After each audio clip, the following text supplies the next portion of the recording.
sekitar malah masih sore Kang Odeng, sekitar jam 10-an itu ada buaya buaya lewat depan ini apa depan saya kan batunya kayak gini Kang Odeng, bulat agak gede ya separohnya inilah Kang Odeng ya tempat ini agak gede, situnya sungai belakangnya sungai, jadi itu batu di tengah-tengah tapi di gua loh ada buaya itu lewat depan depan saya Kang Odeng, air gitu jam setengah 10 itu jam setengah 10 jam 10-an lewat depan saya kayak gini, gak satu Kang Odeng, puluhan buaya itu yang datang.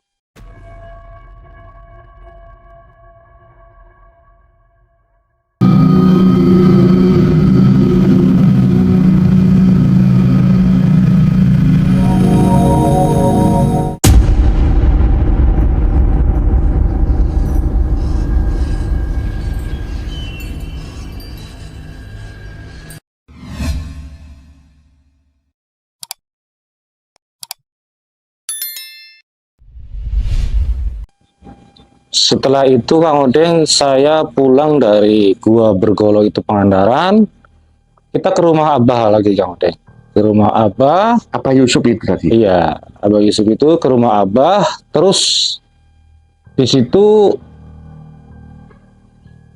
nggak ya ada tumbal semua Kang Odeng, jadi dikasih jalan ada tumbal, dikasih jalan ada tumbal kayak gitu. Jadi saya nggak mau. Setelah itu saya pulang, selang berapa bulan saya main ke bekerja biasa, eh, aktivitas biasa lah Kang Odeng ya. Kita bertemu sama temen yaitu namanya si Maslam.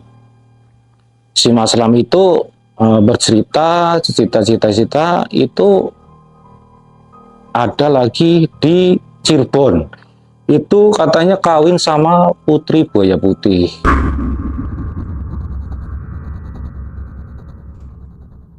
Cirebon daerah mana itu? Daerah Pamanukan. Pamanukan. Iya, Cirebon di situ. Situ setelah eh, ada kabar dari temen, saya cari duit ngutang ke sana kemari Kang Odeng. Ngutang ke sana kemari, kita dapat duit dari rentenir Kang Odeng. Tambah utang lagi untuk cari pesugihan itu Kang Odeng. Nah setelah eh, ditentukan saya berangkat dapat duit, saya langsung ke Cirebon Kang Odeng. Sendiri berangkat sendiri. Di situ saya temuin itu namanya Abah Dani, itu namanya. Di situ Abah Dani, agak Sunda-Sundaan jadi namanya Dani gitu, Abah Dani. Di situ datang saya dari Cirebon, saya dari Cilacap sampai Cirebon kira-kira setengah hari perjalanan naik bis. Kita dari Cilacap ke Purwokerto terus ada jurusan Purwokerto ke Cirebon. Nah, sampai di desa Pengored, di kota Pengored terminal Cirebon itu namanya kan Pengoredan. Itu katanya di situ apa ya? Kalau presiden nggak berani lewat situ, orang-orang ampuh nggak bisa lewat situ karena ilmunya akan hilang gitu Kang. Itu saya sampai terminal terus ngojek. Itu desa Pamanukan. Desa Pamanukan. Saya ketemu sama juru kunci, ketok-ketok, assalamualaikum. Waalaikumsalam. Terus dia juga pas banyak tamu Kang Odeng. Banyak tamu. Sampai sana itu sore apa malam ya? Sampai situ sekitar jam 2-an. Sore ya? Iya jam 2 sore siang. Setelah situ, setelah nunggu giliran itu ada banyak tamu, saya sowan ke tempatnya Abah, terus ngomong apa saja yang saya tuju, terus minat saya gimana, gitu bilang. Abah, terus ya besok hari itu juga pas kebetulan Jumat Kliwon lagi Kang Odeng. Selang 1 bulan dari Pangandaran, dari gua Bergolo itu pas kebetulan itu hari Jumat Kliwon juga. Sebenarnya Mas Aan nggak ngitung Nggak hari. hitung sama sekali. Pas ke Jumat Kliwon juga, terus di situ saya harus beli ayam hitam Kang Odeng. Oh, hitam semua. Cemani lah. Oh ya cemani. Itu harganya sekitar 4 jutaan Kang Odeng. Sekitar 4 jutaan. Terus sama Uber rampenya Simbah itu katanya 4.500.000-an. Dari 8,5 ya. Iya. Setelah itu saya pas bawa uang Kang Odeng. Pas bawa uang ke situ saya kasihin ke juru kunci yang belanja. Pokoknya perlengkapan semua juru kunci yang belanja, saya nggak tahu apa-apa. Taunya beres Kang Odeng, taunya beres. Terus kita masuk di sebuah gua juga, cuman di pinggir kali itu. Itu besoknya apa langsung itu?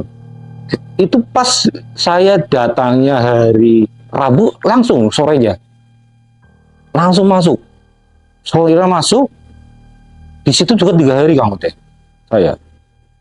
Berarti ya 2 hari lah Kang Odeng. Kita kan Rabu datang terus sorenya masuk kan malam Kamis. Malam Jumat kan berarti 2 hari lah, 2 hari 2 malam saya di situ. Terus di situ saya disuruh ke gua sama juru kuncinya. Itu bawa perlengkapan apa gitu. Pokoknya perlengkapan sesajen apa, buah apa itu udah siapkan sama juru kuncinya. Setelah datang ke gua, itu di gua ada batu kayak tempat meditasi Kang Odeng. Bundar kayak gini, cuman dalam gua itu air ngalir. Jadi sungai itu ngelewatin gua itu. Sungai itu ngelewatin gua, saya di tengah-tengah sungai. Ke sana air, di sini air, cuman gua gitu Kang Odeng. Cuman gua. Guanya itu di bukit apa-apa? Di bukit Kang Odeng. Jadi Kak, sungai tembus bukit situ. Kayak gitu. Ya terus kita kawal ya Kang Odeng. Setelah sampai di gua itu, saya ada tempat lebar gua batu bulat. Ada tempat-tempat sini sesaji apa yang di sebelah sini. Kita duduk sama Abah sama juru kuncinya itu. Duduk. Setelah Abah menyuankan lah ya, memasrahkan ke yang punya tempat mungkin. Terus saya di situ suruh diam bersila kayak gini. Puasa lagi Kang Odeng. Puasa lagi, namanya godaannya Kang Odeng di situ. Itu air sampai naik segini Kang Odeng. Anehnya lagi, saya itu nggak basah bajunya.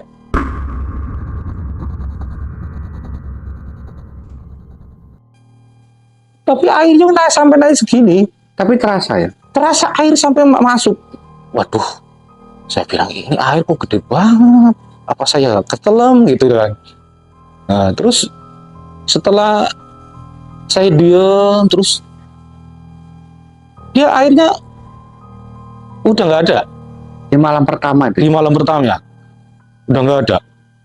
Berarti di malam Kamisnya Kang Odeng itu. Saya kan Rabu baru masuk. Malam Kamisnya itu airnya penuh segini. Waduh, apa lari-lari kemana ini? Udah air semua di gua gitu Kang Odeng. Jadi setelah itu saya diem terus sambil baca. Malah di situ anehnya gini Kang Odeng. Kita suruh baca sholawat. Bacanya sholawat. Malah sholawatnya kayak gini. Pendek cuman bacanya sholawat bisa maksudnya Ya, coba iya. Siapa nih? Cuman shollallahu ala Muhammad kayak gitu. Sholawatnya. Shollallahu ala Muhammad, shollallahu ala Muhammad, shollallahu ala Muhammad kayak gitu. Nah, malam pertama itu udah Kang Odeng, itu air sampai segini. Nah, terus anehnya itu Kang Odeng, setelah airnya kering gitu, biasa lagi baju saya itu nggak basah, nggak apa, nggak basah, nggak kena lumpur, nggak apa, itu anehnya Kang Odeng. Yang aneh gitu. Terus pas malam keduanya Kang Odeng, pokoknya malam kedua sampai malam kedua itu saya sekitar malah pasti sore Kang Odeng, sekitar jam 10-an itu ada buaya lewat depan ini apa, depan saya kan, batunya kayak gini Kang Odeng, bulat, agak gede ya, separohnya inilah Kang Odeng ya, tempat ini agak gede, situnya sungai, belakangnya sungai, jadi itu batu di tengah-tengah tapi di gua loh, ada buaya itu lewat depan saya Kang Odeng, air gitu, jam setengah 10 gitu, jam setengah 10, jam 10-an lewat depan saya kayak gini, gak satu Kang Odeng, puluhan buaya itu yang datang lewat terus, lewat terus kayak gitu. Nah setelah lewat saya diem aja, saya juga takut dimakan kayak gitu kan. Kali ini buaya, dalam hati ini buaya asli atau buaya jadi-jadian. Waduh, kalau buaya asli ntar saya kelihatan saya dimakan dong kayak gitu kan, pikiran saya kayak gitu Kang Odeng dalam hati. Saya diem aja sambil bersilah kayak gini. Terus sekitar 1 jaman hilang Kang Odeng, nggak ada yang lewat. Itu jam 11 kira-kira, jam 11-an. Jam 11 itu menghilang. Datang lagi Kang Odeng. Yang namanya angin itu saking gedenya Kang Odeng. Itu sampai saya mau ke bawah angin. Angin saya ini dari luar masuk ke gua. Ini kan guanya bolong ke sana Kang Odeng. Jadi cuman sungai cuma lewat bukit lah kayak gitu. Angin gede, jam 11-an itu angin gede datang. Saya di situ bingung deh. Waduh, ini kok anginnya gede banget. Jangan-jangan saya ini ke bawah angin ini gitu. Apa mau banjir bandang? Itu pikiran saya kan. Saya posisinya di tengah-tengah kali. Nah, setelah saya diemin aja, kira-kira jam 12 malam itu baru reda Kang Odeng. Jam 12 malam reda, terus ada cahaya itu seperti yang masuk itu seperti bola api, nggak cahaya murni kayak baterai Kang Odeng. Kayak baterai kan cuma nyala doang gitu. Itu kayak bola api itu segede kalau tempat saya itu tampah Kang Odeng, nampan. Itu segitu tuh masuk. Itu bunyi, muter ya. Muter masuk di depan saya itu kenceng banget. Kayak saya mau masuk ke bola api itu Kang Odeng. Saya diem aja, setelah diem saya berani-beraniin Kang Odeng. Padahal di hati saya takut, cuma saya berani-beraniin. Setelah itu hilang, itu terus muncul lagi, yaitu Kang Odeng, putri buaya. Putri buaya itu muncul dari sungai, dari luar gua muncul, terus datangnya buaya Kang Odeng. Datangnya itu buaya putih. Muncul buaya putih. Tapi setelah di depan saya itu jadi putri cantik. Pokoknya di Indonesia mungkin Di dunia ini nggak ada cantiknya kayak gitu. Dia pakai baju biru, kayak kayak perempuan keraton kayak gitu kan deh. Ada mahkotanya sini, ada selendangnya juga. Cuma cantiknya minta ampun deh. Waduh, Kira-kira usia berapa itu? sekitar usia 20-an lah kamu deh. Cantik banget, putih cantik. Nah, setelah dia datang, kamu mau apa? Kayak gitu kamu deh. Kanjeng Ratu, saya datang ke sini mau memperbaiki hidup. Nah, memperbaiki hidup saya mau minta rezeki dari panjenengan. Kayak gitu. Wah, gampang. Gampang gue. Oh. Si itunya bilang kayak gitu ratunya kamu deh. Gampang gue. Asalkan kowe gelem bojo karo aku ya tak kei opo wae gue. Dia ngomong gue yang ngono kamu deh. Asalkan saya mau beristri buaya itu mau dikasih apa aja kamu deh. Bahkan kak dia tanya, kamu orang mana? Kamu dari mana? Kowe kondi, asale kondi. Aku asale kok Cilacap. Wes, tak gawe kowe sak sugi-sugi Kabupaten Cilacap. Nek gelem rabi karo aku.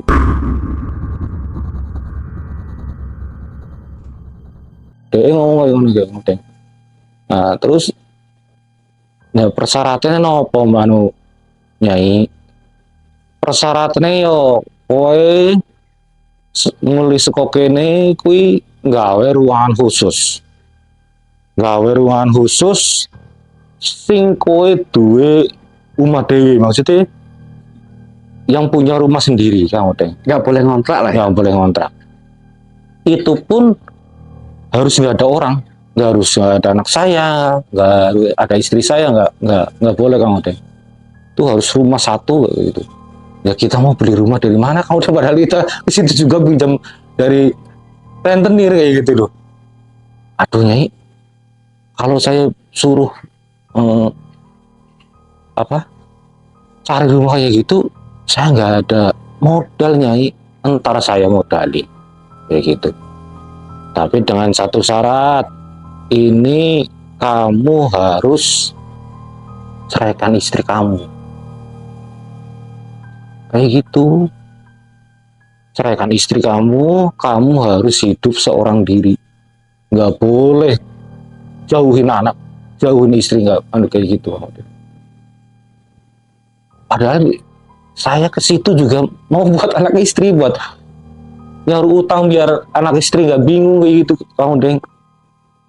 Waduh, saya bingung di situ kamu deng. Waduh, sama aja saya hidup sendiri kayak gitu kamu deng. Saya berpikir gimana ini ya, saya kaya tapi hidupnya sendiri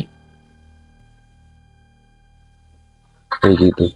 Terus dia ngomong lagi, saya setiapin tempat kamar khusus, di situ harus keranjangnya spraynya hijau, kelambunya harus hijau, kayak gitu kamu deh. Pokoknya serba hijau, catnya pun di ruang itu harus hijau, kayak gitu. Oh harus hijau semua di kamar itu, warnanya hijau, kayak gitu. Nah, saya bingung waktu itu. Bingungnya itu kamu deh. Jadi saya disuruh jauhin anak saya dan istri saya, nggak boleh. Maunya di cara Jawanya itu dipegat, Dicerai lah. cerai. Iya, saya harus cerai sama istri saya, dan pokoknya anak saya juga nggak boleh dekat sama saya, istri saya juga. Ya. Kalau kamu ngelakuin ini kok masih berhubungan sama istri kamu, udah nikah sama saya, masih berhubungan dengan istri kamu, anak kamu sama istri kamu saya ambil. Waduh, saya berpikir lagi, berarti saya yang korbanin dua-duanya kamu. Saya bingung berpikir di situ. Tuh kalau mau emas, tuh emas. Ditunjukin tuh ada. Iya, ada emasnya kamu deh. Itu ada peti dari tembaga, tapi tembaganya agak usang kamu deh, agak warnanya agak coklatnya udah nggak itu. Itu ada gede kamu deh, 1,5 meter kali 2 meter ada. Tuh, mau emas. Itu. Kalau mau uang itu, wah, ditunjukin kamu deh. Uangnya ditunjukin semua. Ya, tapi saya berpikir, aduh, gimana ini? Saya harus mengorbankan dua, kayak gitu. Kemarin aja waktu di Bergolo, di Gua Pahung itu saya satu aja saya nggak mau deh, apalagi ini harus dua. Bingung lagi saya ini. Padahal kan, ya kayak gitu, juru kuncinya bilangnya entar tergantung kamu musyawarah sama dia, Ego lah. negonya sama dia kayak gitu. Negonya sama dia. Kalau dianya setuju yang kamu minta, itu ya kamu bisa berhasil. Tapi kalau dia yang minta nggak kamu setujuin, mungkin ya gagal. Kayak gitu kamu deh. Aduh, saya berpikir keras di situ. Udah biaya banyak, ngutang sana sini, gimana ini ya? Tadinya saya udah berpikir mau deh. Tapi di sisi, aduh, hati kecil saya masih menolak. Aduh, saya kaya tapi istri dan anak saya nggak sama saya. Nah, buat apa uang itu kayak?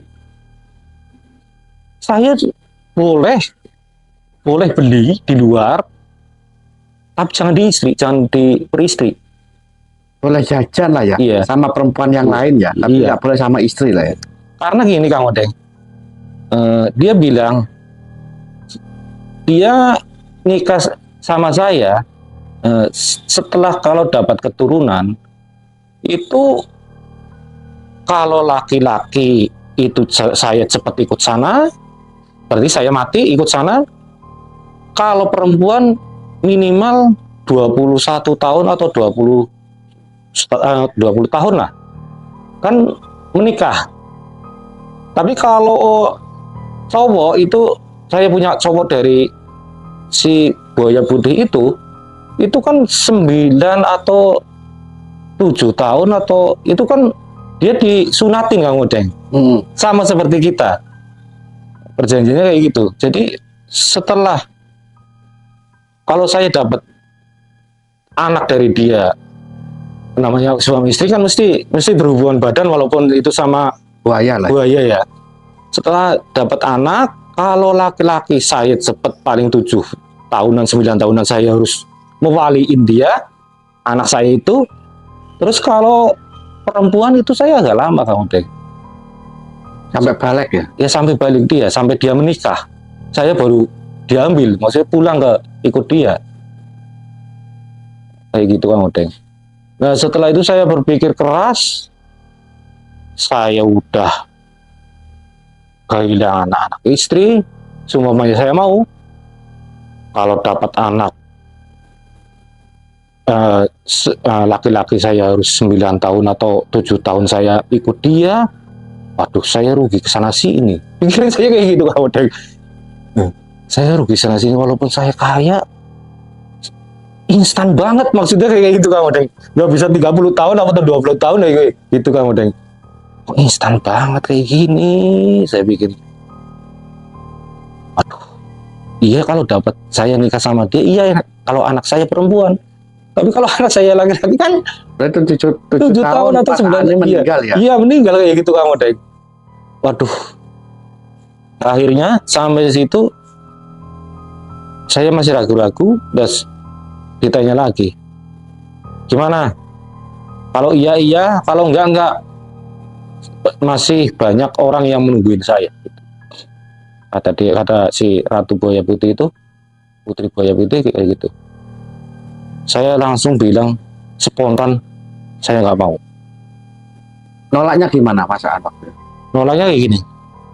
Kan dia bilang, piye mas, coro jane, piye, gelem ora kowe karo aku, nek ora gelem yo, aku isi oke sing nunggu. Masih banyak yang menanti saya, nggak cuman kamu aja. Sekarang kamu mau apa enggak? Saya langsung bilang kayak gini, mohon maaf Panjang Ratu Buaya Putih, kalau kayak gitu saya nggak mau lah. Mohon maaf banget saya bilang kayak gitu. Terus dia nyegurin itu lagi. Oh ya udah, kalau gitu kayak, cara Jawane kados niki Mas Sodeng. Ya wis, nek kowe ora gelem, kowe ganggu waktu kuai. Ngono kados niku. Nah, terus dia terjun lagi ke sungai. Gelap lagi, Jadi buaya lagi. jadi buaya lagi. Cuman dia marah juga Kang Udeng. Ekspresinya marah. Iya. Sambil dia pergi itu air sampai goyang semua. Apa ya yang goyang? Guanya. Iya, gua sampai air sampai bahkan saya ada yang runtuh, batu-batu ada yang runtuh Kang Udeng. Itu nyata runtuh ya? Runtuh nyata. Sampai turun, cuman nggak mengenai saya, itu anehnya. Begitu. Nggak mengenai saya, waduh, udah kan di sungai di itu yang dia. Jadi wah tuh seguru udah itu. Waduh, pikiran saya ini saya mati nih ketimpa, ini saya mati. Tapi setelah saya duduk kayak gini, duduk itu nggak terasa sampai hampir subuh Kang Udeng. Saya nego itu Masih lama ya? lama. Dikasih kesempatan saya untuk berpikir. Sampai berapa jam kira-kira lah? Perkiraan itu. Jam 12 Kang Udeng. Datang jam 12. Nego sampai berpikir, saya dikasih berpikir. Saya juga berpikirnya lama Kang Udeng. Sampai saya dirayu-rayu kalau saya kayak sama saya itu enak. Kamu tinggal apa? Tinggal minta. Itu masalah yang jaga saya. Kamu nggak bakalan disakitin orang. Kamu nggak bakalan disantet sama orang. Saya yang jagain. Anak buah saya yang jagain kata dia. Pokoknya kamu tinggal enaknya aja. Setiap Selasa Kliwon itu dia datangnya Selasa Kliwon Kang Udeng. Oh dia bilang gitu? Iya. Setiap Selasa Kliwon saya datang. Kamu harus rapi, harus wangi. Harus rapi, harus wangi. Kayak gitu. Dan setiap Selasa Kliwon itu kamu menjelang maghrib kamu harus sudah di kamar. Itu sampai naik panjang lebar sama saya. Naik panjang lebar. Terus itu saya nggak mau Kang Udeng. Nggak maunya di Bergolo saya kehilangan satu, saya juga nggak mau.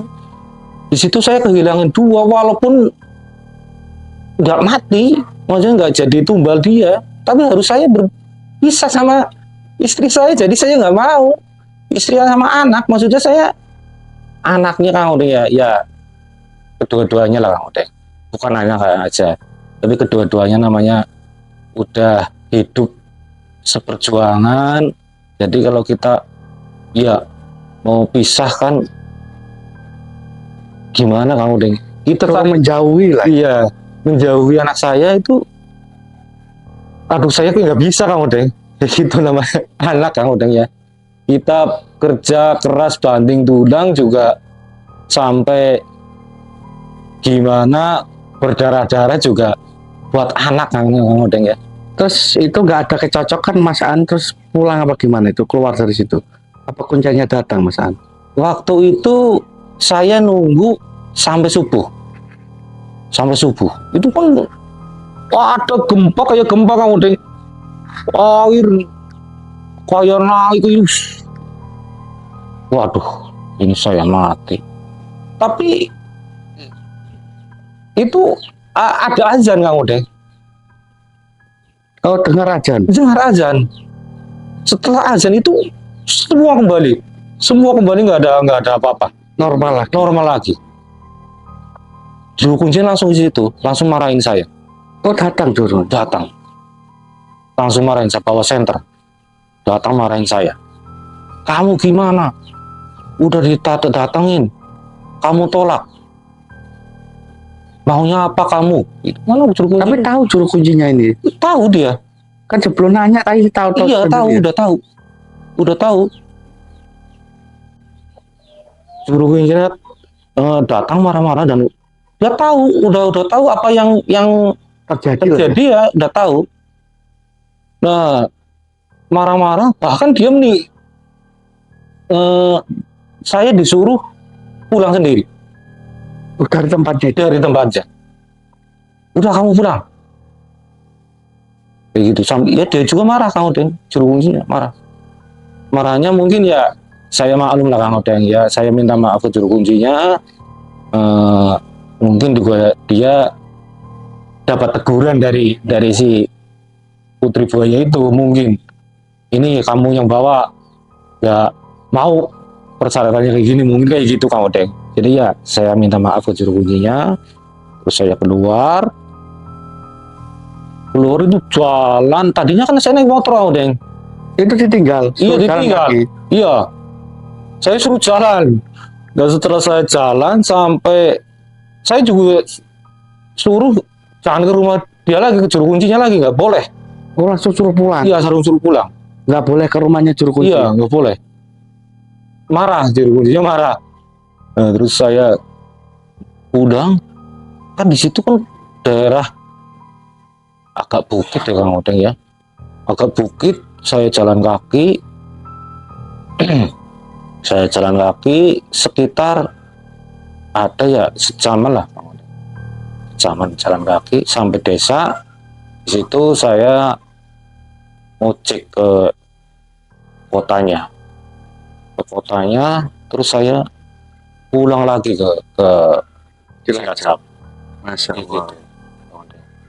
Ya kita ambil hikmah ya. Ya. Kalau kita resapi, kita dengarkan cerita Mas Aan ini. Seandainya Mas Aan ini mau juga, nanti juga usianya mungkin 7 tahun kalau punya anak Iya, laki-laki Iya, dari si buaya putih tadi. iya, iya, Karena apa, masih untuk menyunati lah ya. iya, Kalau panjenengan punya anak wanita dari buaya putih tadi, mungkin sampai dia nikah, mungkin dari usianya 21 sampai 20 iya tahun. Iya. Berarti panjenengan juga mati juga, Iya. dia juga. iya. Terus emang kalau dalam pernikahan dengan bangsa setengah hewan apa bangsa siluman, biarpun jin portal pertama itu memang kalau kita yang lamar pasti ada syarat dia mempunyai syarat. Pasti syaratnya nggak mau diduakan apa diselingkuin, Iya. apa dibagi perasaan. Makanya istri panjenengan sama anaknya tadi suruh menjauh, karena nanti panjenengan istri dia dan punya anak dari dia juga gitu loh. Iya. Perasaan. Tapi beda lagi dengan bangsa jin itu yang melamar bangsa manusia, ada bedanya. Berarti dia harus mengikuti syarat dari manusia. Karena ada jin melamar kita, berarti ya kita yang menyumpah dia, kita yang mempunyai syarat. Jadi kalau manusia dilamar jin, ya udah, kalau saya menikah dengan bangsa manusia, kalau punya anak jangan sampai kamu mengganggu. Kita yang punya syarat untuk dia. Iya. Tapi lah panjenengan dari kisah Mas Aan ini, panjenengan yang melamar jinnya. Iya. Iya. Berarti dia yang mempunyai syarat untuk kita, gitu Mas Aan. Iya. Jadi makanya semuanya nggak enak kalau dipikir. Semuanya di bidang pesugihan itu ada yang enak, semua penuh risiko banget. Nggak ada yang nggak berisiko. Kita mendapatkan kekayaan dengan nggak ada risiko, nggak ada, mustahil. Saya nggak percaya itu pasti berisiko. Makanya kalau bisa janganlah sama, jangan diteruskan lagi ya. Iya. Kasihan nanti ujung-ujungnya malah habis modal, terus malah iman apa akhlak kita kegade. Kita itu punya iman aja. Iya. Kalau itu sudah tergadai apa terjual, habislah iman kita.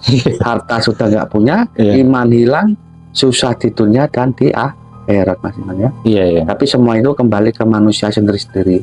Saya itu sebagai manusia cuma mengingatkan antar manusia aja. Iya, iya. Tapi manusia itu bisa menentukan jalan takdir dia sendiri Mas Iman. Iya. Ya gitu sobat, kisah dari Mas Aan. Karena Mas Aan ini 4 kali ya, 5 kali 4 kali mencari pesugihan Mas Aan. 4 kali, 5 kali lah. 5 kali. 5 kali ya. Iya. Masya Allah. Ya gitu sobat ya. Kita tutup dulu Mas Aan ya. Iya. Assalamualaikum warahmatullahi wabarakatuh. Waalaikumsalam warahmatullahi wabarakatuh.